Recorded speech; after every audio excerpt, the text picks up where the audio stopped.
Welcome back to Ray's Talk Show, where we talk about the issues you're discussing as you sing Las Mañanitas, attend parrandas, or sip on so coquito during this holiday season.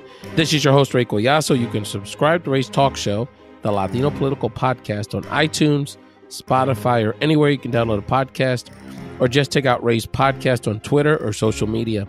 On this episode of Ray's Talk Show, we will hear from Gretchen Sierra-Zorita of the National Puerto Rican Agenda on the potential disastrous impact of the Republican tax bills on Puerto Rico. That's right, the attack does not end. We will then hear from Danay Escanaverino of LunaSol Media, who will share what the proposed repeal of net neutrality would mean for all of us. And lastly, a few words on the significance of La Virgen de Guadalupe. Before we hear from Gretchen, a quick update on the Republicans' attempt to pass tax legislation that would transfer more wealth to the ultra-rich and punish the rest of us for just being working people or maybe living in a blue state. The House and Senate have passed their bills and are now about to begin the conference process to negotiate their bills into one that they would need to vote on again. These are the biggest issues they need to reconcile. First, how to handle the proposal to eliminate the state and local tax deduction, also known as the SALT tax. According to Unidos US, this provision would increase taxes on 1 in 3 Latino households. That's almost 6 million Latino households. Big impact on Latinos that live in states like California, New York, and New Jersey that have state taxes. House Republicans in those states are getting nervous about voting on a bill that would raise taxes on their constituents. So now is time to call Republicans, House members that live in blue states like Congressman Denham or Nunez and Royce in California, Steve King out in Long Island. On the Senate side, Senator Susan Collins is holding out to commit to voting for the final bill unless deductions for medical expenses and property taxes remain. And if Alabama elects a Democrat, Republicans will need Collins' vote to pass this tax plan. Now, I know, look, let's keep it real. It's the 11th hour. It's not looking good. But you need to call your members of Congress and tell them these tax plans are bad for working people, bad for students, anyone that gets sick, immigrants, Puerto Rico. It's just bad, bad, bad, bad, bad. Call 1-877-795-7862, 1-877-795-7862, and tell your member of Congress to kill this tax bill. So let's hear from Gretchen Sierra-Zorita on the latest news impacting Puerto Rico, and then Danay Escanaverino on the fight to preserve net neutrality. Welcome back to Ray's Talk Show. You know, the issues impacting the island of Puerto Rico continue to remain at a crisis level, and unlike the mainstream media, we will never forget the island or any pueblo here on Ray's Talk Show. The crisis in many ways is now at the feet of U.S. Congress, and decisions they are making in Washington, not just in the coming days, but in the coming hours, are going to greatly impact the island's over 3 million residents who are all American citizens. To discuss the latest legislation impacting Puerto Rico, we welcome to the show, it's way overdue, one of the founding members of the National Puerto Rican Agenda, Gretchen Sierra-Zorita. Gretchen, welcome finally to Ray's Talk Show. Hola, Ray. Thanks for having me in your program. I'm delighted to participate in it today. You know, Gretchen, it is long overdue, and one of the things that, even though this is a moment of crisis, it is highlighting some of the great leadership, the incredible leadership we have in our community, particularly of Puerto Rican women. So I'm so glad to have you on the show. Gretchen, I guess before we get into exactly what's happening in Washington, you want to update our audience and share with us what the last few months has been like for you. You had a long time been engaged in Latino Puerto Rican issues, particularly with your platform out of Washington, D.C. as a writer and activist and consultant. But can you share, as someone that's all those things, what the last few months has been for you seeing this crisis unfold on the island? Well, it's been more like the last almost 2 years, because the first time the diaspora got together in an organized way was in October 2015 in Orlando. And there were several meetings after that in Washington and New York and so forth. And finally, in the summer of 2016, we constituted a General Assembly in Camden, New Jersey, and formalized ourselves even more. And, the incentive for this organization was the Puerto Rico crisis, the arrival of Promesa, and also the austerity measures that we could see coming. So Puerto Rico has been really, really hot for us. But what has happened with the hurricane was something we could have never foreseen. And it changed the game entirely. The Puerto Rico crisis had the silver lining was that it brought many of us together, not all. There's still divisions in our community, unfortunately, but it brought a lot of us together. I can tell you personally, one of my great joys is to have met all these Puerto Ricans from all over the country that I would have not met otherwise. Well, I think the hurricane has brought us even closer together because the devastation was so total and so personal that any differences in the community had to be put aside. And now we're facing something that I don't think our community is as aware, which is this tax reform bill, which would be as catastrophic if it passes in its current form as Hurricane Maria. And this is moving very fast. The Trump administration would like to have it done before Christmas. And if we don't do something about it, I think it's going to be the end of the world as we know it, to be quite honest. Yeah, and I want you to walk us through that process in a second, but to get to your, because it's extremely important, that's why I wanted to have you on the show today, because the actions we have to take really have to be done today and in the coming days, is that, but I want particularly people that are outside the Puerto Rican community that understand the significance of what Gretchen is talking about. So obviously, even before the hurricane, there was major issues related to an economic crisis that, I mean, structurally took decades to arrive to, but particularly over the last 10 to 15 years. So we had already seen a very large exodus of Puerto Ricans on the island over the last 10 to 15 years. And that's why you're starting to see those large communities that get talked about in the media now in Central Florida and other parts of the country. But this unity that Gretchen's talking about is really historic because previously, and there had been other moments in history, but that anytime people that were well intentioned, whether they're on the island or here based in the mainland United States, would want to organize as Puerto Ricans, there was always this immediate division related to the status question, and it was largely, and particularly for people even that weren't on the island, that status wasn't necessarily their larger issue. It would very much be a turnoff and the discouragement to sort of organize as Puerto Ricans. But now we're seeing, with a few exceptions, certain issues would pop up, right, like Vieques or Culebra or other things. But now we're seeing, this unity that's taking place. And so again, there's hope out of despair. And the spirit of the Puerto Rican spirit, even for people outside the island, remains very strong. But we have come to this crossroads. So many of which, and I've highlighted it quite a bit on the show. We've been discussing how this tax legislation that the Republicans are trying to pass and are close to passing now through the conference process, how harmful it would be to working people and Latinos in particular across the board. And we've talked about many elements of this, but I don't think you're absolutely right, Gretchen. Many people don't realize the provisions that were put specifically in these bills that are being negotiated now would have devastating effects on the island. So please share one or two of the issues that you're following that we need to address in this process now. Well, I'm glad you brought up the past because it's so present for me that I forget that not everybody knows about it. But this is the scenario where this is all happening pre-Maria. $74 billion in debt, which has been very well documented in the press. About $40 billion in unfunded pension plans, and an exodus of close to 500,000 people over the decade. So that was before Maria, okay? And then Maria happened. Now, we have seen a lot of statistics on Maria. I'm not going to go greatly into it. The government's proposal is at $94 billion for reconstruction because it's not reconstructing what was there, which was all broken, but improving on what was there. So the cost is very, very high. We are constrained by our debt.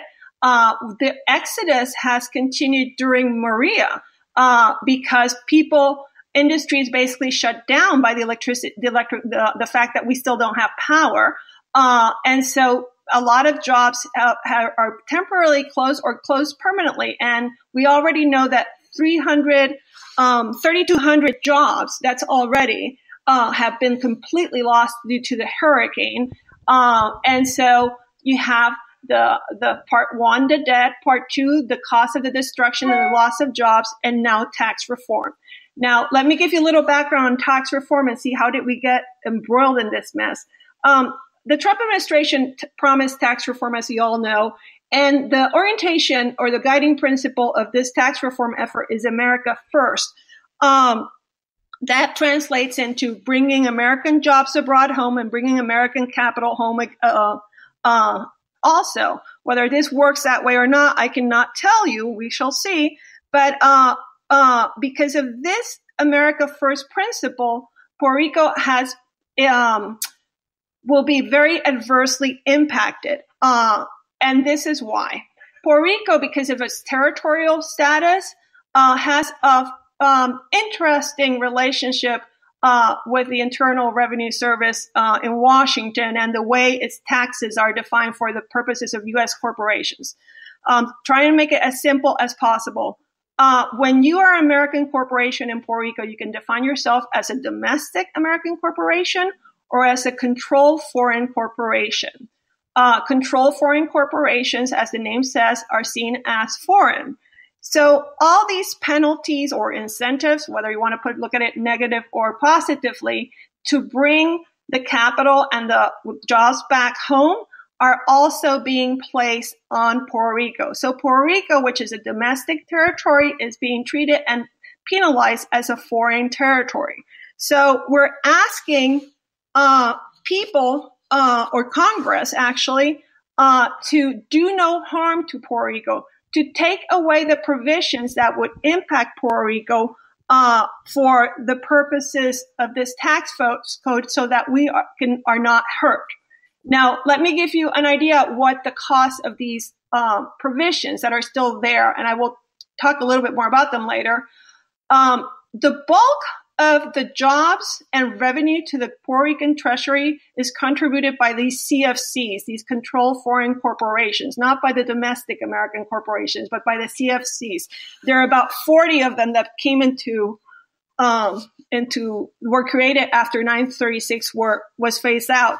And these CFCs, if they are penalized, what will happen is they will simply move to a jurisdiction where they will also be penalized for being in a foreign jurisdiction, but where the labor is cheaper and the labor laws are laxer. We know that this will happen because we have precedent when the elimination of Section 936, the great tax incentive. When 936 was finally phased out in 2006, those corporations did not move back to the U.S. Those corporations moved where labor was cheaper. So we know that happened, and coincidentally or not, it was exactly in 2006 where the Great Puerto Rican Recession, from which we still have not been able to pull out ourselves, started. So going back to these CFCs, if they move elsewhere, if they are penalized in Puerto Rico and decide to go elsewhere, we are looking at 170,000 jobs lost, indirect and direct. Again, 170,000 jobs. Okay, and this is, hold on to your chair. This number is so fantastic.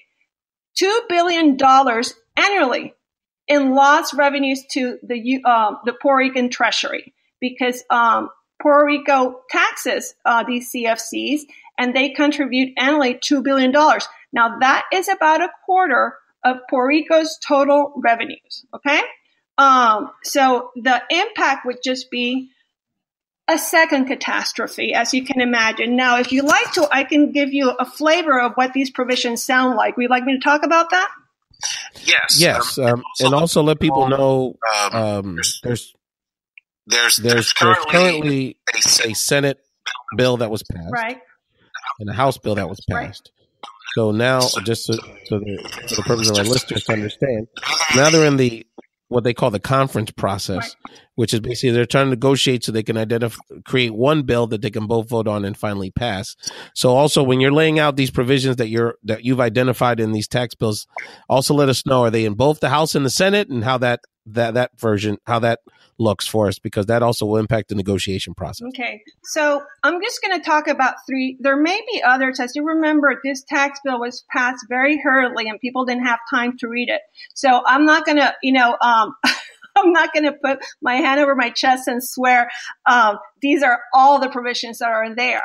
But basically, any provision that treats Puerto Rico as a foreign entity and penalizes, we want out. But I'll give you the three that gives us the greatest heartburn or heartache in this case. The House bill has a provision that imposes a 20% excise tax on anything that is produced in Puerto Rico that is shipped back to the United States to the home base, to the home corporation. Okay, a 20% excise tax. That is huge. The Senate version has something not as huge, but still significant, which is 12.5% tax on income generated from intellectual properties, patents. Okay. Now remember, a lot of the CFCs in Puerto Rico, many of them are the pharmaceuticals and the medical device people. Okay. So there's a relation there. Also in the Senate bill, you're not allowed to deduct local taxes from your federal corporate taxes. So those $2 billion that they're generating in Puerto Rico, they could not be deducted. So on those three alone, and there are others, it gets more complicated. I don't want to go there. For instance, on the 12.5% that is in the Senate on patents or intellectual property, if you don't have patents or intellectual property, then you get a 10% tax on money that you're forced to repatriate to the United States. So they're trying to get the money one way or the other, because one of the things that U.S. corporations do is they leave their money abroad. They don't bring it back home, because the minute they bring it back home, it has to be taxed.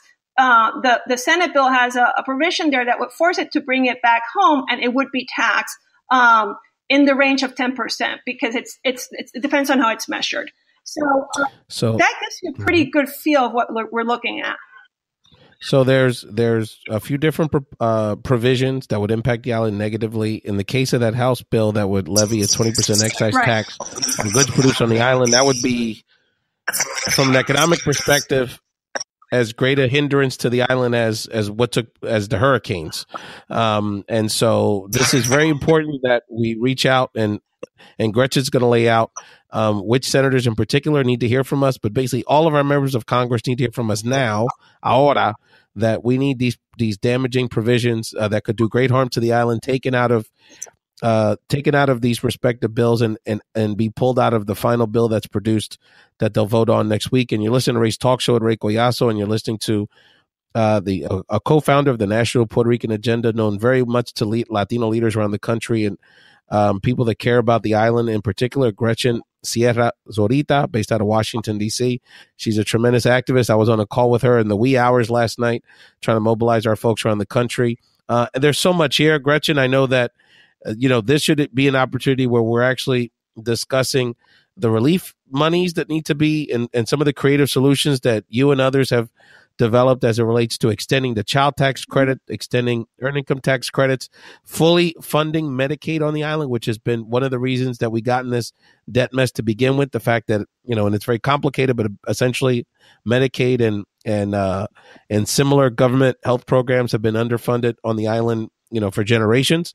But in the midst of this, where we should be advocating for proactive government intervention and creative solutions, we're actually getting the opposite. We're getting potential legislation that, again, would be treating millions of American citizens like foreigners as it relates to, sort of tax policy. So this has very dire effects to our community.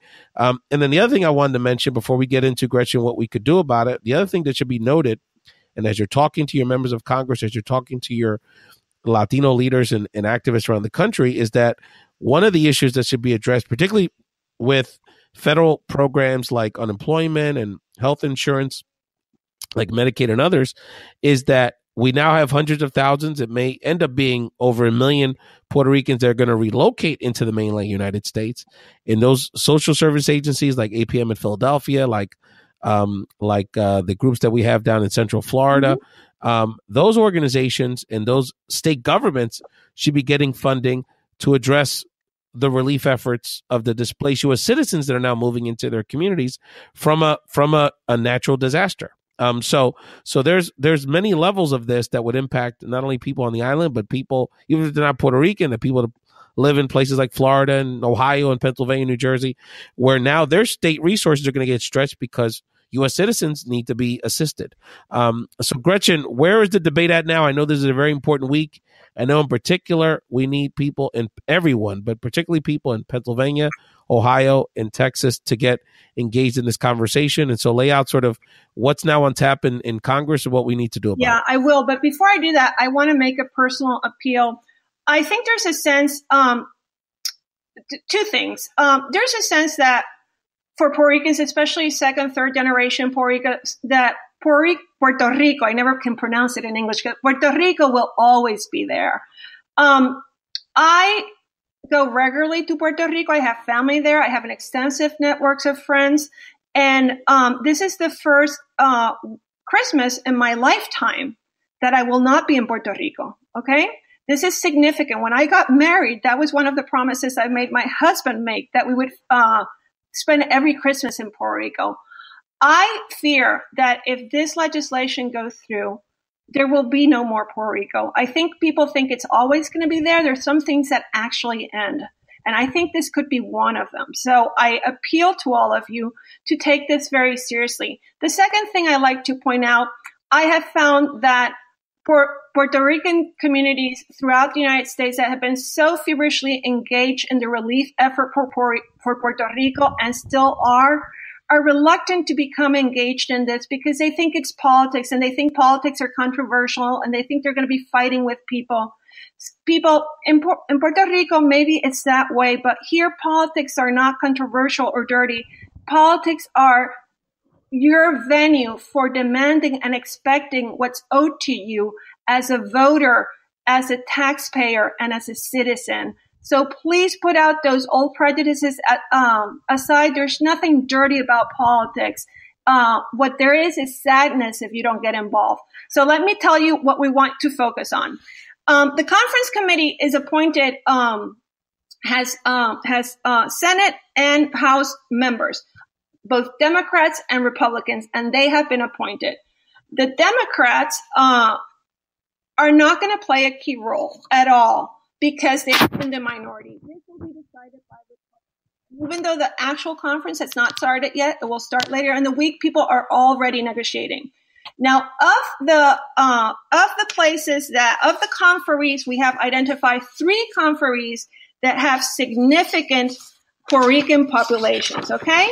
These are Senator Toomey, and they're all Republican. In Pennsylvania, he has almost 500,000 Puerto Rican, 432 to be exact. Senator Corning of Texas, 174 Puerto Ricans, and Senator Portman of Ohio, 114,000 Puerto Ricans. These are thousands, by the way, okay? So basically, almost 500, almost 200, and almost 200. Remember, these numbers are straight out of the census, and the census is not updated, as regularly as it takes time for updated. I'm sure these populations are larger because of the large migration that is happening because first of the economy and now because of the hurricane. So these are the 4 folks that we want you to concentrate. And if you go to our site, which is PuertoRicanAgenda.org, PuertoRicanAgenda.org, and it stands for National Puerto Rican Agenda, you will see that right when you enter the front page, you will see home, call to action to Puerto Ricans in Pennsylvania, Texas, and Ohio. And if you press, it will tell you what is going on and what you need to say when you call. We want you to call because that right now is the most effective way to do this. And if you want more information on all the issues, including tax reform, in that same page, there's Take Action for Puerto Rico tab, and you will see more information there. But the tax issues are right front and center. We need you to call. We need you to, if you have networks of people in these states, we need you to activate them. If you know people that know the Congress people, the senators personally, we need you to reach out. It does not matter how crazy the idea is that you think this is a far-fetched or a long shot. Go for it because you never know where an opportunity will arise. That's right. And, we're talking about Senator Toomey, who's my home senator in Pennsylvania. There's a rich and historic Puerto Rican community there. We've been very involved. Senator Cornyn. We not only have a large, obviously, significant community in Ohio, the traditional Cleveland, Lorain, Ohio communities, and we have lots of good leadership there. Texas, we're a little more spread out, but we have a large community, places like Houston, San Antonio. We have a lot of Puerto Ricans that are serving in the military in those communities, have then relocated and set up shop there permanently. And look, you don't have to be Puerto Rican. If you care about your fellow Latinos, your fellow U.S. citizens, people in Houston obviously know the devastation of natural disasters and what a lack of response can mean to a community. They're still dealing with some of those issues as well. Look at, think about how much Puerto Ricans have given to those states. And I think about Gretchen, people like Francisco Lindor, the shortstop of the Indians, and from Caguas, Puerto Rico, Carlos Correa just won a World Series with the Houston Astros from Isabela. And, these are some of the most high profile people in their own communities, regardless of being Latino or anything. So that's the kind of talent that we have in our community. And look, we need the help. What I want to stress, and I've said this in my social media, Gretchen, as well. I know people from the Hmong community. I know people that are Kurds. I know people that are gypsies. And I'm mentioning these ethnic groups because these are ethnic groups that are just like Puerto Ricans. They have heritages, they have languages, they have cultures, they have, that no longer have their own homeland. And are basically, think about the millions of people around the world who are refugees from Syria and these communities. It happens, and so you're absolutely right. It could be, what I wouldn't want to see is my grandchildren not having a home to go to because Puerto Rico's become a big sandals resort. And I don't say that jokingly. That could happen. And there's honestly some people that would like that to happen. So we have to hold on to the island. We have to take ownership of it in a real way. And what you're saying is very important. Senator Toomey's number for people in Pennsylvania, 202-224-4254. Senator Cornyn, Texas. I don't care what your background is. You have to call Senator Cornyn in Texas. He's very important in this debate, 202-224-2934. Senator Rob Portman in Ohio, who, I think of the three of them is probably the most reasonable, frankly, politically, and is someone that would listen. So please call him at 202-224-3353, and we'll put all this information in links to the show. Gretchen, I know that, and regardless, if you don't live in those three states, if you're in Florida, you should be flooding Senator Rubio's line because he obviously could have some say in this conversation. And Gretchen, I know this is just extremely important. I would like to just add something that you said that was interesting. The athletes. Puerto Ricans are very, big on their sports. If any of you have connections to the athletes, contact them. Go to PuertoRicanAgenda.org, find the information, and send it to them. I have already done that with one significant athlete in Texas. I don't know this person personally, but I have gotten the information to him. Try those crazy things. The athletes have contacts to. Can you share that story, Gretchen? I think it's a great story. I want you to share it if you don't mind. I don't want to put the athlete in the. Okay, I put him in spot, but there is a well-loved athlete in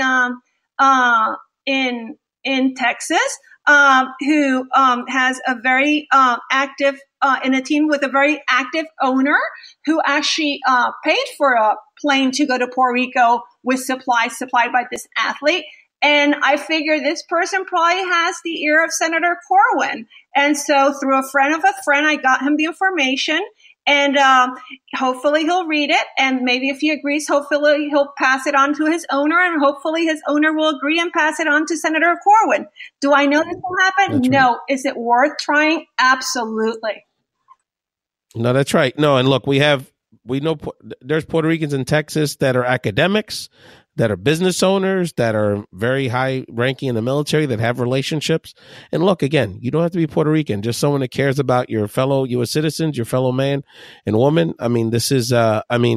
This literally would choke the economy of the island even further. And, we're going to have Gretchen on the show at another time to get into some of these other issues that are impacting the island. But this is happening right now.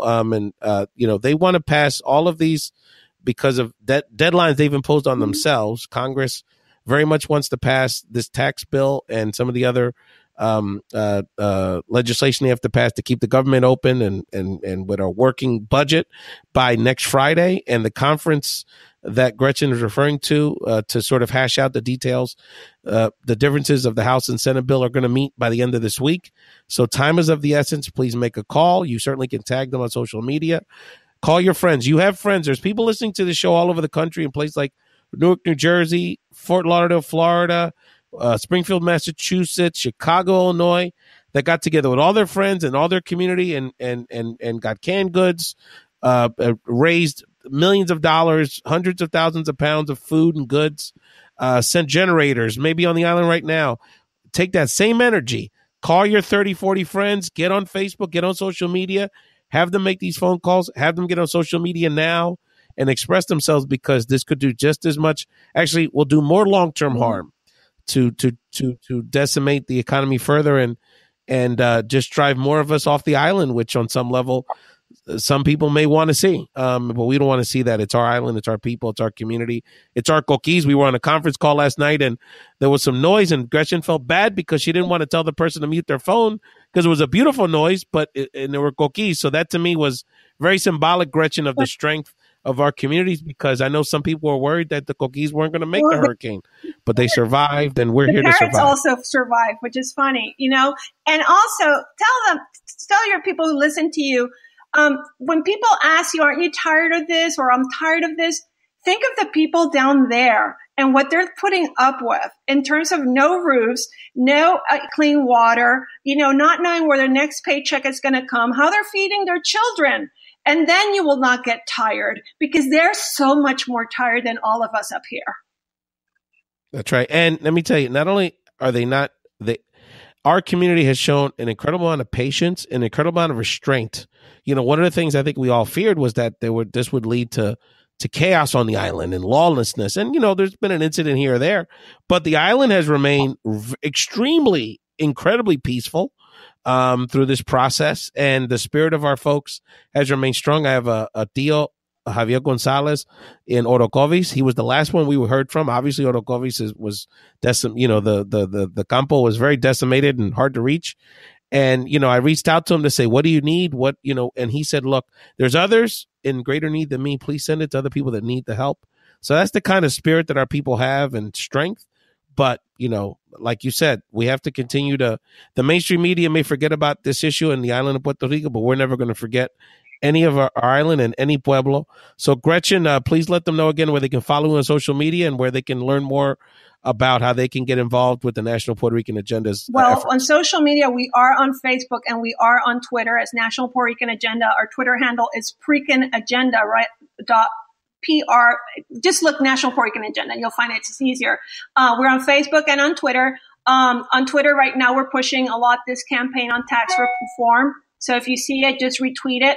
And then, we work really hard and are keeping our PuertoRicanAgenda.org page up to speed in terms of having materials right now for people to use. Not only do we have this action request on tax reform, but we also have materials there on how to write to Congress, how to call Congress, how to visit Congress.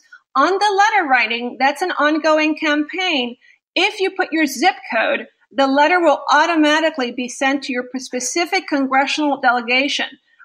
You'll have to put your zip code and your address because sometimes, district cut through different counties and so forth, but it will go directly, and it talks not only about tax reform, but also about healthcare parity and the issue of the Medicaid cliff.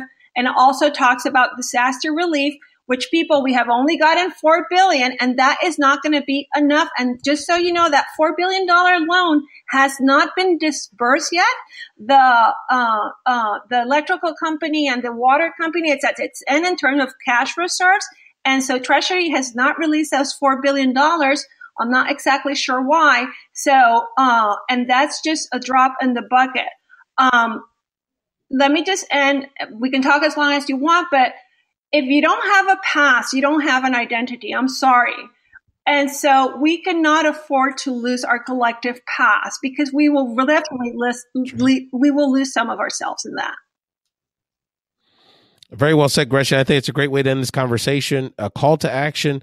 And one of the things that has been a blessing for me in this tragic error that's impacting our island is I'm actually it's afforded me the opportunity to connect with Puerto Rican leaders like you, Gretchen, that I've kind of followed on social media and kind of vaguely knew what you were doing, some of the great work, and now we're able to collaborate. So it's such a blessing. But the time to act now and if you're a true Puerto Rican or someone that really believes in humanity, the time is now to act and call your members of Congress to tell them to do the right thing in this tax bill, which we have a lot of issues with. But in this particular case, at the very least, do not do any further harm to the island of Puerto Rico and its residents. Gretchen Sierra-Zorita from the National Puerto Rican Agenda, thank you so much, and I'm sure you'll be back very soon. And thank you as a fellow Puerto Rican. I really thank you for all the work you've done. And I thank you too. And it's been a pleasure to get to know you and people like you. It really has. It makes my life so much richer. Gretchen Sierra-Zorita from National Puerto Rican Agenda, thank you, and have a wonderful day. Same to you. For those that don't realize, this Thursday, December 14th, you'll be listening to this earlier in the week. Hopefully you'll have time to do something about it. The Federal Communications Commission has a very important vote coming up as it relates to the commissioner, their plans to potentially repeal net neutrality. Now, with all the other sexy headlines going on and all the dramas and all the bochinches and actually us maybe wanting to enjoy our Christmas holidays, this issue may be sort of under the radar, but I wanted to bring on a friend to the show that's really passionate about the subject, because this potential change in the FCC rules as it relates to net neutrality could have huge impact on everybody, anyone that consumes the internet in any way, and in particular, content providers like ourselves. So wanted to bring a friend to the show who is a great supporter of the show, and I always appreciate her commentary on social media. So I said, why don't you come on and talk about it to everybody? Danay Escanaverino of LunaSol Media. Welcome to Ray's Talk Show. Thank you for having me. I'm delighted to be here. I'm a long-time listener, and I love what you do. I love that you're facilitating the conversations and sharing of ideas that affect us as Latinos. So it's a absolute pleasure to be here. Danay, what a pleasure. And you are the CEO of LunaSol Media, a digital agency that works with advertisers to develop strategies for marketing to Hispanics online. And you're also a tremendous blogger. You can follow her at Danay.net. That's DANAY.net. And actually, the blog that you wrote related to net neutrality that spurred this invitation and this conversation, you must be a tremendous marketer and blogger, Danay, because you had like 60 comments on your blog, which was incredible. I said, I need to hire you to build up my platform, seriously. And Danay's also based in Virginia. I often talk about our wonderful community there in Virginia, and we were talking offline about leaders like Walter Tejada, who are colleagues of yours in Virginia. So much respect to our Ramona Rice, other people who are friends to the show from the VA. So always good to have folks from this part of the country. And again, you're listening to Ray's Talk Show. You can check us out anywhere. You can download a podcast, iTunes, Stitcher, Spotify, SoundCloud, and always check us out on social media at Ray's Podcast. So Danay, net neutrality, not something that people are aware. Again, not as sexy a headline, but it's something I'm following very closely, and I think it has real big ramifications to everyone listening to the show to some degree. So let's just start from the beginning, Danay. What is net neutrality? Okay, so I'm like everybody else. I've been seeing all of the memes, way back about net neutrality. It's been an issue for years. And I'm a facts person. I love facts, and on the internet, unfortunately, anybody can create a meme, anybody can share misinformation, and if it's insightful enough, a bunch of people will jump on board and talk about how things are unjust or whatever. And so I know that there are two sides to every story. So I really, really wanted to dig into what net neutrality was and how it affects people and why it's, such a big issue legislatively. And so I started digging. I spent a week just reading articles and researching this and just finding out what exactly it is and how it affects us. And so basically, net neutrality is the principle that the internet service providers and governments regulating the internet should treat all data on the internet the same. And so what this means to the everyday person is that your ISPs, your internet service providers, cannot discriminate or charge different prices by user, by content. Like, let's say your Netflix will cost more than emailing, website, platform, application, type of attached equipment, or mode of communication. So basically, it's all encompassing. And there are three basic rules that make up the FCC's net neutrality order, which is an order that was passed in 2015. And so it has three things that broadband providers may not do. And those are, number one, no blocking. They cannot block any content. They can't block apps, services, devices, as long as they're lawful and non-harmful. They also, number two, cannot throttle you. So they can't slow down your traffic to a specific app or a specific service. Again, let's say you have Netflix, and it does take a lot more bandwidth to stream your Netflix shows than it would sending an email or, sending a chat message. So you're not supposed to be throttled just because that takes more bandwidth. And number three, there's no paid prioritization. So ISPs cannot accept fees for favored treatment. And again, another example I'm using is Netflix. Netflix may not pay Comcast to be streamed faster than Hulu. And so those are the three things: no blocking, no throttling, and no paid prioritization. So this has potential huge ramifications. So just listen to what Danay was talking about. So, that's such a clear example you just talked about. So, Netflix couldn't pay Comcast to be streamed faster than Hulu. On the flip side, potentially a Comcast, because they don't own Netflix or Hulu, could purposely slow down that connection if they're your internet service provider.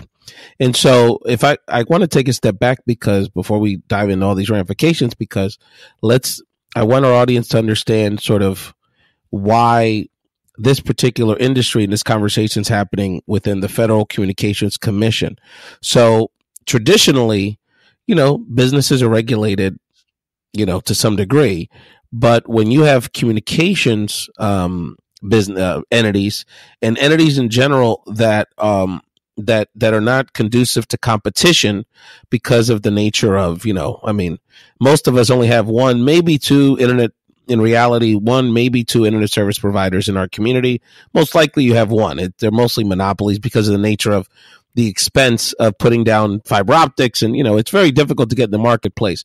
You don't have to regulate beer creation, for an example. So a craft brewery can, pop up, and as long as you can get a few bars to sell it, you can have a business. It doesn't work that way for, providing broadband internet access. And that's why, so because the industry is not conducive to competition, that's why the FCC has to come in and regulate it as a utility.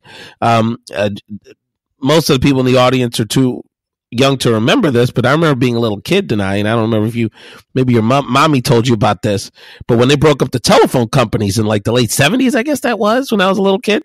So at one point, Bell Telephone, I think, was one, or, maybe there was essentially two telephone companies in the United States. And I remember when they had to break them up into smaller because of this concern around when you have monopolies that are sort of too big to regulate or very difficult to regulate, then you can run into these problems. So this is sort of a consumer watchdog piece, which, has its pros and cons. So the internet companies are saying, the Comcasts of the world, the people like that, are saying, well, the reality is, and what the FCC chairman saying, Ajit Pai, is saying, well, if you have less regulation, then actually that'll spur competition, and it'll actually be better for the consumer because then they'll have more options. Do you, Danay, in your research, do you think that's a feasible argument, or what do you think of that argument that with less regulation, we'll have more choices with our net providers, and that'll be in the long run a better benefit to consumers? As an entrepreneur, I am a fan of less regulation when it's just. So unfortunately, the internet's been around for a long enough time now that we've kind of seen the way that the ISPs are treating the opportunity for the open market without regulation. They've already shown us their true colors. They've already shown us what they would do if there wasn't this type of regulation.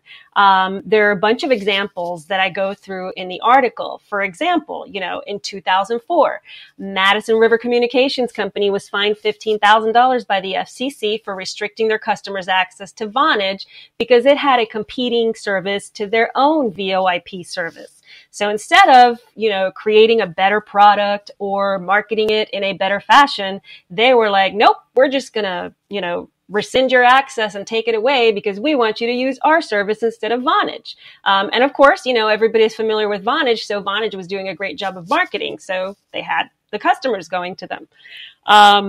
2007, Comcast was secretly slowing and throttling uploads from peer-to-peer file sharing applications like BitTorrent. The FCC caught them and ordered them to stop doing it.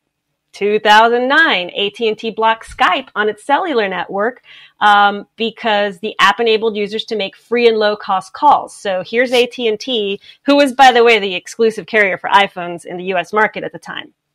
AT&T sees that Skype allows its users to now make free phone calls, and those users don't have to pay the extra money for the cellular network to make the phone calls because they can, bypass it and use Skype. So again, instead of offering a better service or working out how they could work in sync with Skype, they just blocked the access to the app completely. And that at that time in 2009, Skype was like the top app on the App Store, on the Apple App Store. That's a mouthful. So they blocked it. 2011, Verizon blocked its customers from installing Google Wallet, which is an app that facilitates mobile payments on their phones. Why? Because Verizon at the time was in a partnership with AT&T and T-Mobile that they created their own wallet app for mobile payments called ISIS. I know, it was a terrible name, but that was 2011. So I know, how ironic. So, and then in 2012, AT&T announced that FaceTime would not be available to customers of their mobile share plans with unlimited data plans, which is crazy. You're selling people unlimited data. You're telling them that they could share it across multiple units, multiple phones within their family or whatever, except you can't use FaceTime, which was like the most popular, part of having an iPhone at the time. And a bunch of interest groups announced their intent to file a formal complaint with the FCC. And so AT&T lifted those restrictions a couple of months later. But I mean, and these are just a handful of examples, whenever they say that by not regulating this, using net neutrality regulations, that it would create a freer market and it would create more opportunity. It's just, unfortunately, it's hogwash because we've already seen what happens when the ISPs are left to their own devices. And again, I'm not a fan of heavy regulation, but there has to be fairness, and there really isn't fairness when all of these companies are able to just block your access to whatever they feel like blocking when it impedes, their wallet. In a sense. Yeah. And again, there's every industry, you have to look at regulations differently, right? So these regulations on, a relatively small amount of companies, which are all making plenty of money. So this is an issue of, there's none of these companies can cry poor, so it's one thing when a small business owner has onerous either taxes or hurdles like you or a craft beer salesman or anybody else. Obviously, we should be looking at how to make it easier for small businesses to get into their industry. But in the case of these companies, what problem are we solving? Amazon, Comcast, Verizon, these are some of the most successful companies in the world. And it doesn't seem to be that there's like an issue here that's trying to be solved. They're all in the marketplace. They're all making money. And, one of the things that's scary about this, and it came out in the comments from your readers tonight, is that some of your readers internationally commented that they live in countries that don't have these kind of regulations, and the kind of extra fees that are associated with sort of getting access to the internet, or at least high speed internet, makes it very costly and sort of makes it a sort of a two-tier access within their populations for the people that have and the people that have not. There's some, China's a good example of this, and even Cuba, where certain websites are blocked totally, like Facebook and other kind of websites. Access to information is limited. So, the reality is that, these regulations are here for a reason. And, there's not only an economic issue here, but also sort of a freedom of speech issue, which, you might be able to get my podcast, but if you get it slower because some internet provider doesn't like my content, that's also an issue of freedom of speech. So there's a lot of issues in play here. Absolutely.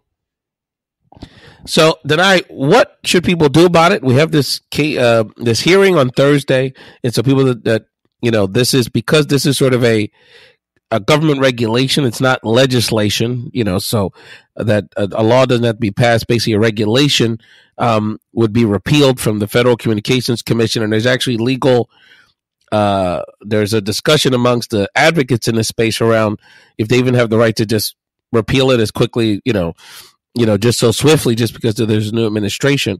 But nevertheless, the Federal Communications Commission, which is a commission, but whichever party the president of that time is in power, they are able to appoint the majority of the commissioners. So a majority of commissioners are Trump appointees, so you can imagine which way they're going to want to vote. But there's a community pressure can make a big difference. Let's not forget that it took community pressure and sort of the Net Neutrality advocacy network to get the Obama administration to pass these regulations in the first place. So a lot can be done. So, Danay, why don't you share with people how people can get engaged and have their voice heard in this conversation? Sure. So there's a website that gives consumers opportunities to become involved. One of those things is calling members of Congress, because Congress can put a stop to all of this. And so if you go to battleforthenet.com, they give you information about how to contact your members of Congress, your representatives. And they also have an interactive map where you can attend a protest, because many people across the country have been planning protests at Verizon retail stores across the country. So you can also look those up by typing in your zip code. So you have two ways of right now becoming involved. One, either contact your member of Congress, or two, attend a protest. And again, you can go to battleforthenet.com, and they'll give you all of the information and resources you need to do that. And it's very important that we reach out to our members of Congress, because the commissioners, they're political appointees. Ajit Pai, this is kind of why he was placed in this position, the chair of the Federal Communications Commission. So they're going to be difficult to deal with directly. But our members of Congress, because they get elected, and particularly the members of Congress, not on the Senate side, but the Congress people, they get elected every 2 years. So they all have elections next year. So it's very important, and, because of the political climate, there's a lot of people not feeling too comfortable about their positions next year. So it's very important you reach out to them and let them know that you're a voter in your community, and remind them that you live in their state or in their congressional district. Remind them that you're a voter. Remind them of the connections you have in your community. The net neutrality crowd is very committed. So they know that and very passionate about this issue. So if they get a call from someone on net neutrality, that member of Congress is going to know. You're going to remember if this regulation gets passed and what that member of Congress did or did not do about it. So they certainly could put the pressure on the administration and the FCC to at least delay this vote, because we have some time to sort of understand its ramifications, for people to understand how this could impact them, to have their voice in the conversation. There's been reports of actually comments being falsified, so that, one of the arguments from the FCC is that, we've got tens of thousands of comments already. So we've already given sufficient time for community feedback. But there's indications that some of the comments were basically forged. So these were sort of like made up comments. So there's a lot of issues with this potential change. And, look, I mean, the freedom of the internet is one of the best things we have in our modern society. While there's a lot of bad with it, you take with the good with the bad. But look, you and I, Danay, are having this conversation. People all over the world can hear it. They can hear it clearly. They can hear it, relatively. They can download it relatively quickly. We should have the right as Americans and as people on the interwebs, as you coined in your blog, to be able to just share information. You may not agree with it. You may not like it. You could choose to listen to something else. That's fine. But we should have the right of expression, and not only just the economic impact. I mean, if there's less regulation, for people to be charged, the potential fees and blockages could really, just hurt people across the board, from just people that just want to research stuff for homework for their kids, or small business owners like yourself. Yeah, absolutely. And, there are a lot of myths that on the other side of the argument are being shared, right? So, for example, Ajit Pai put out a memo about why, supporting the removal of all of these net neutrality rules, right? So, one of them, they're basically saying that they will allow, or that by removing net neutrality, you will enable priority to medical types of to telemedicine, right? So things having to do with people with disabilities, things having to do with hospitals. And the thing is, though, that is not regulated by net neutrality at all. So there are a lot of lots of misinformation that's being shared about why net neutrality would be good. Things like the government taking over the internet. The government's not taking over the internet. It falls under the same laws regulating phones and radio signals. So there's no big, we've been under net neutrality. Nothing's gone, terribly wrong where somebody's been impacted by that I've heard of. And like I said, I've researched the heck out of this. Will you get extra taxes? There's no extra taxes. There are zero new taxes as a result of net neutrality on your phones, or anything on your broadband provider. The FCC has zero say in the cost of broadband and wireless services. In fact, look at how great the prices have been getting in the last few years, where, all of the service providers on the mobile side are basically falling over each other to offer unlimited plans, right? Again, net neutrality has been in effect, and it hasn't hindered the development and the pricing or anything like that. So a lot of that misinformation that keeps on being shared is just wrong, because net neutrality has already been in place and it has not negatively impacted the consumer at all. Danay, it's amazing because it's interesting being a podcaster having this conversation, because, and I think you'll appreciate this, that, the first few years I've been podcasting. I podcasted briefly in 2007, way back. I think that was even before like the iTunes store or anything. But, and then I took a break and then I started back up in 2013. And so for the first few years I did this, most people I knew had no idea what a podcast was. And then now it's like, now it sounds like it's blasé. Oh, I have a podcast. So it's kind of funny how that's evolved. But people are just amazed when I sit down and explain to them how easy it is and how inexpensive it is to get a podcast online and in the iTunes store and, just sort of out there, into the world. And so, it's been such a blessing for me on a personal level, to have this sort of very low bar to be able to express myself, for people like yourself who I've never met in person, but we've connected through this platform. And so it would be such a shame to see that, and bloggers and YouTubers, people that just want to express themselves in any way, to be hindered, because it's clear that, these big companies are making tons of money. They're obviously not being hindered from wealth in any way. And so, this is, and this has, if you think about sort of the worst case scenarios, this has, even sort of, First Amendment implications that, are even too scary to consider, even though in this modern day, anything's on the table. So definitely check out battleforthenet.com. Have your voice heard in this conversation. Again, it took a very the Net Neutrality network is already very strong and are mobilizing.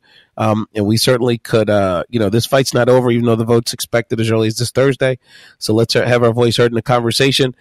Danay Escanaverino from LunaSol Media. Before I let you go, I've really enjoyed sort of following your blog and your business and your social media brand online. You have a great spirit, and you're obviously very good at what you do. Just any other thoughts for our listeners going into the end of the year, either from the perspective of being sort of a small business owner, or just anything else on your mind you wanted to share with our audience here as we're wrapping up 2017. Been quite a year.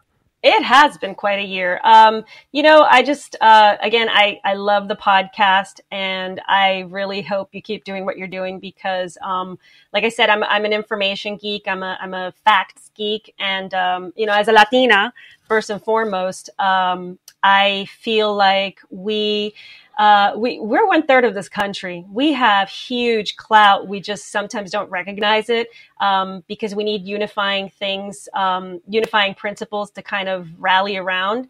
And so I love the podcast. I love listening. Keep doing what you're doing. To the listeners, keep listening, keep becoming informed, figure out what's going on. And the more informed we are and the more we band together, I think the bigger our voices are going into, the next elections.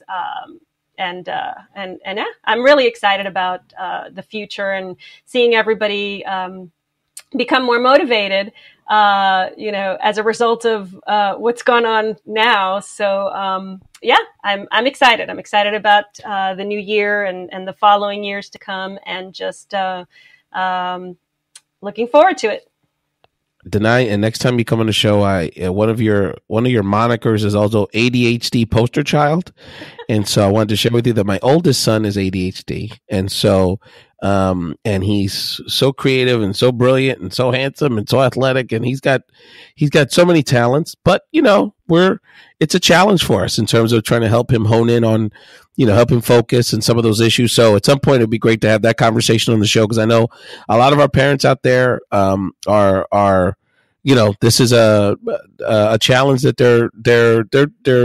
they're thriving in, and their children are thriving, I'm sure. But it's something that is we don't have a lot of spaces to talk about and support. So I'm sure you have some thoughts on it. So that's something that'd be great to have one of our next conversations discuss, because all of our children have so much talent. I'm just so amazed by this generation, because I guess how we were prepared, and then the modern technology.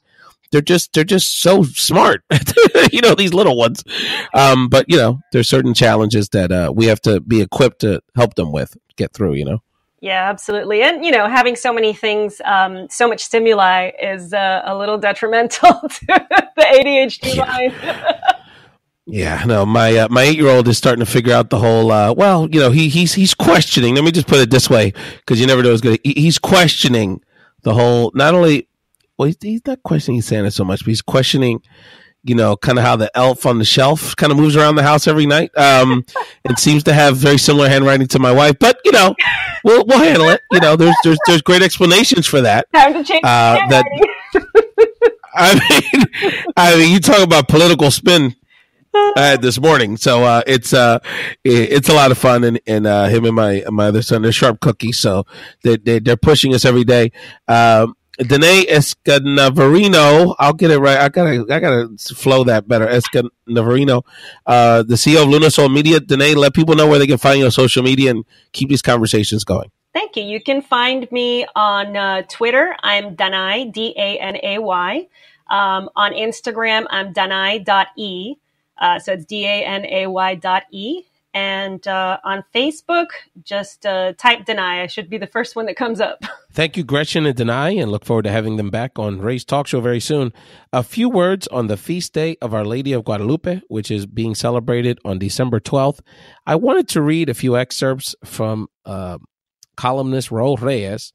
His article on this holiday appeared on embassynews.com, and I think it sums up what this day means to many of us. And this is, again, excerpts from Raul Reyes' article. The feast day of Our Lady of Guadalupe, also known as the Virgen of Guadalupe, is celebrated on December 12th for Mexicans and Mexican Americans, as well as other Latinos. This day is a powerful symbol of devotion, identity, and patriotism. Her image inspires artists, activists, feminists, and the faithful. Our Lady of Guadalupe is an inextricable part of Mexican and Mexican-American culture.